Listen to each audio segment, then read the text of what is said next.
There we go.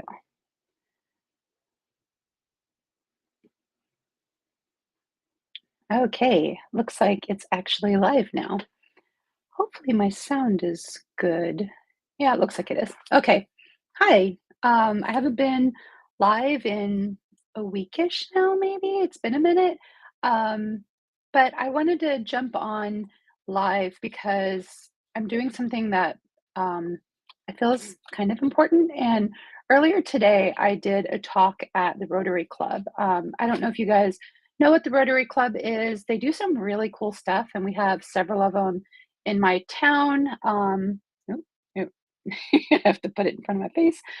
But they're a service organization and they have service, integrity, diversity, fellowship, and leadership as their core values.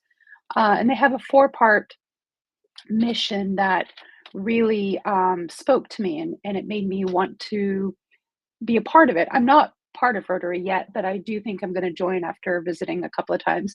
But today I was actually one of their speakers, and I spoke about storytelling. And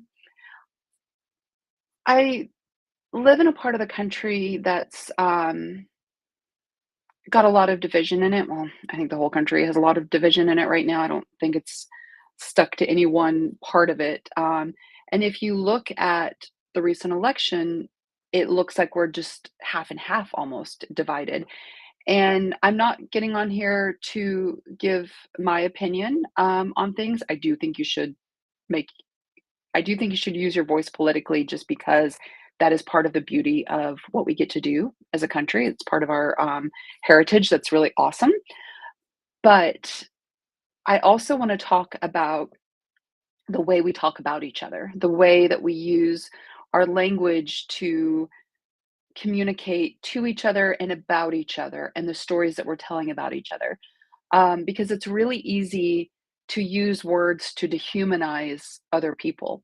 And when we do that, when we dehumanize other people through our language, through the stories that we tell about people, through the stories that we tell about people's journeys, backgrounds, education level, like all kinds of these things, it's easier to discount them. It's easier to create violence. It's easier to do um, to other somebody if you don't see them as a human being that is just as worthy of being on this earth as you are. And I think a lot of it comes down to language and the stories that we tell and the ways that we communicate. And right now, we live in a time that is so freaking cool with the technologies that we can use to be able to tell different stories and better stories. And it was part of the early utopian days of the internet, which I was a part of researching 20 years ago now. I can't believe it's been that long.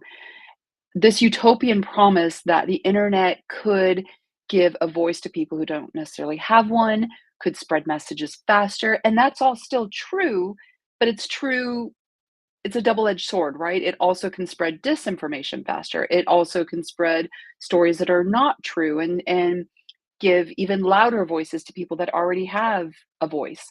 So, how we use these things is important, and the way that we talk about each other and tell stories, I feel can really heal this kind of division. And I know that's a little Pollyanna, but I do really truly believe that the way that we tell stories can heal our divisions.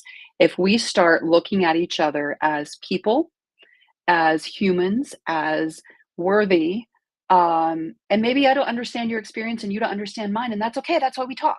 That's why we have discussions. Instead of yelling at each other, categorizing, screaming, violence, all of these things, there's never a good reason for that ever. Like, we need to have discussions and talk, and tell stories. We need to tell the stories of our heritage. It can help us understand why people may be reacting in a way. They may be reacting in a way that you don't understand, and that provokes a reaction out of you, but there may be a history or a baggage or a trauma or something that is causing that reaction. And if you don't take a breath and pause and learn more about the other person, you'll never know, and these things will just keep perpetuating. So, I've been doing podcasting for a while. I've been researching podcasting as a researcher because I was a professor in my former life for a while. And I do believe that has a lot of potential for good. And I want to help people learn to do this and learn to wield this technology and get their voice out there um, more easily to learn the technology. Don't let the technology trip you up. There's some really cool apps. The app that I brought to Rotary today was called StoryCorps, and it was a NPR led. I think it was NPR that led it. Uh, Initiative that helped people gather their stories. Their stories are now archived in the Library of Congress, I think. And what's so cool about it is you can actually have them in a community too. You can be like, this community's stories here and this community's stories here. And you can start going and exploring these, but you can also make it private. You can have a private group for your family where you're telling your family stories, and those aren't going to be archived. Those are for you guys. So there's a lot of really cool aspects with that StoryCorps. It's been out years, but I don't think a lot of people know about it. So I wanted to kind of tell you about it again, get it back up in the mainstream consciousness of, hey, this might be a good tool to use, but also just how to podcast. We've got our smartphones here. We've got our smartphones that can do it for us. You don't need a fancy studio. You don't need fancy equipment. You can use the tool that you already have. So, not this weekend, but next weekend on the 17th at 3 p.m. Central, 4 p.m. Eastern, I'm going to do an absolutely free workshop called the Podcast Power Hour. And I'm going to give you 5 steps to get you started podcasting. You will be able to podcast at the end of that. I will have things later that says if you want to go deeper into it, you can come into some of my classes with that. But that's not the point of this Podcast Power Hour. This Podcast Power Hour is to help you tell your story. You will be able to do it by the end of the workshop, um, just to get your voices out there, to get us talking, to get us communicating on a deeper, more meaningful level. So I want to have a conversation with you. I invite you guys to have a conversation with me, either in these forums, because I'm streaming live right now on YouTube and on Instagram. So you feel free to comment here. I would love it. Even if it's a hateful comment, dude, we can get along. Come on, we'll do this. Or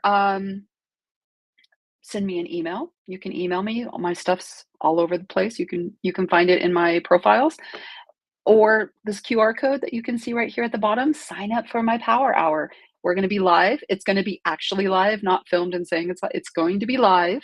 I'm not doing a replay, so I want you to show up and get excited and be there and be ready to do it.